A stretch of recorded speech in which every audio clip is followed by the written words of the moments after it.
আজুবিল্লাহ ইবনে শাইতান বিসমিল্লাহ। কাকা আসসালামু আলাইকুম। কি খাইতেছেন কাকা? এখন তো আমি রিক্সা চালানোর টাইম, আমি কোথায় আটকাইয়া টেবিলে এনে বয়স, এতে আজকে ইনকাম বন্ধ হয়ে যাবে না?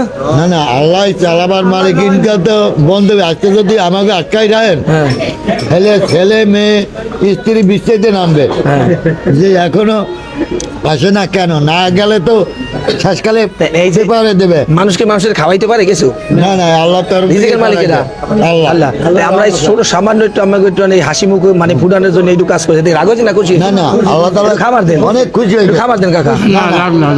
আল্লাহ তরফ থেকে আমরা তো সব জায়গায় বই খাইতে পারি না, আল্লাহ খাওয়ায়। রিস্কে ওঠেন মানুষের বিভিন্ন রকমের খাওয়ানোর কথা কয়, খালি যে অমুকখানে যাবো, অমুক হোটেল যাবো, চাইনিজ খাবো, এই খাবো। তার পরবর্তী আমরা চাইনিজ খাওয়া মানে ইনশাআল্লাহ, আলহামদুলিল্লাহ। ঠিক আছে? হ্যাঁ। দেশ প্রবাসে যারা দেখতেছেন ভাই, কথা হইলে ভাই ছোট্ট একটা কাজের মাধ্যমে মানুষের মুখে হাসি ফোটানো যায়, যা 20 টাকা দিয়ে কিনতে পারবেন না।